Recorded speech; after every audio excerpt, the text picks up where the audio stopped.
युधिष्ठिर ने पूछा, जनार्दन, वैशाख मास के शुक्ल पक्ष में किस नाम की एकादशी होती है? उसका क्या फल होता है? उसके लिए कौन सी विधि है?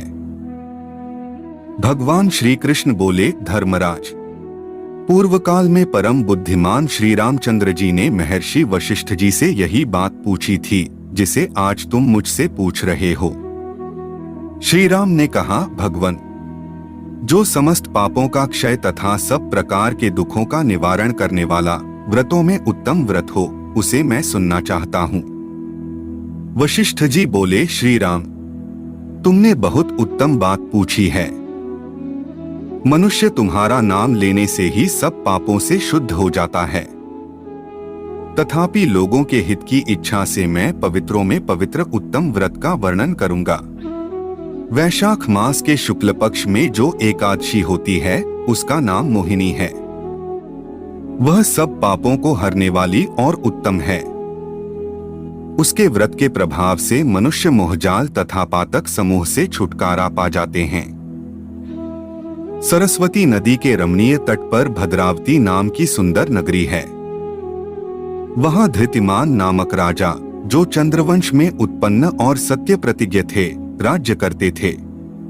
उसी नगर में एक वैश्य रहता था जो धन धान्य से परिपूर्ण और समृद्धशाली था। उसका नाम था धनपाल। वह सदा पुण्यकर्म में ही लगा रहता था। दूसरों के लिए पौसला, प्याऊ, कुआं, मठ, बगीचा, पोखरा और घर बनवाया करता था। भगवान विष्णु की भक्ति में उसका हार्दिक अनुराग था। वह सदा शांत रहता था। उसके 5 पुत्र थे, सुमना, धुतिमान, मेघावी, सुकृत तथा धृष्ट बुद्धि। धृष्ट बुद्धि 5वां था। वह सदा बड़े बड़े पापों में ही संलग्न रहता था।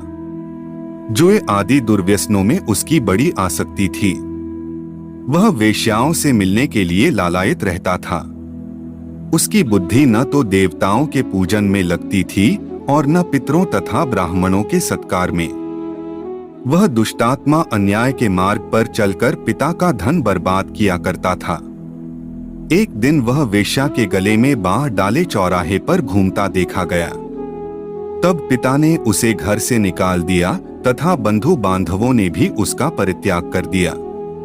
अब वह दिन रात दुख और शोक में डूबा तथा कष्ट पर कष्ट उठाता हुआ इधर उधर भटकने लगा। एक दिन किसी पुण्य के उदय होने से वह महर्षि कौंडिन्य के आश्रम पर जा पहुंचा। वैशाख का महीना था। तपोधन कौंडिन्य गंगाजी में स्नान करके आए थे।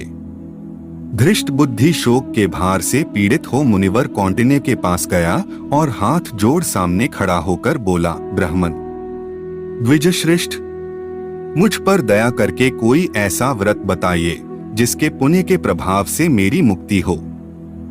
कौंडिन्य बोले, वैशाख के शुक्ल पक्ष में मोहिनी नाम से प्रसिद्ध एकादशी का व्रत करो। मोहिनी को उपवास करने पर प्राणियों के अनेक जन्मों के किए हुए मेरु पर्वत जैसे महापाप भी नष्ट हो जाते हैं। वशिष्ठ जी कहते हैं, श्री रामचंद्र जी, मुनि का यह वचन सुनकर धृष्ट बुद्धि का चित्त प्रसन्न हो गया। उसने कौंडिन्य के उपदेश से विधिपूर्वक मोहिनी एकादशी का व्रत किया। इस व्रत के करने से वह निष्पाप हो गया और दिव्य देह धारण कर गरुड़ पर आरूढ़ हो सब प्रकार के उपद्रवों से रहित श्री विष्णु धाम को चला गया। इस प्रकार यह मोहिनी का व्रत बहुत उत्तम है। इसके पढ़ने और सुनने से सहस्र गोदान का फल मिलता है। दोस्तों, उम्मीद करता हूँ आपको आज की कहानी पसंद आई होंगी। पसंद आई हो तो लाइक, शेयर और वीएम स्टोरी टीवी चैनल को सब्सक्राइब करना ना भूले। धन्यवाद।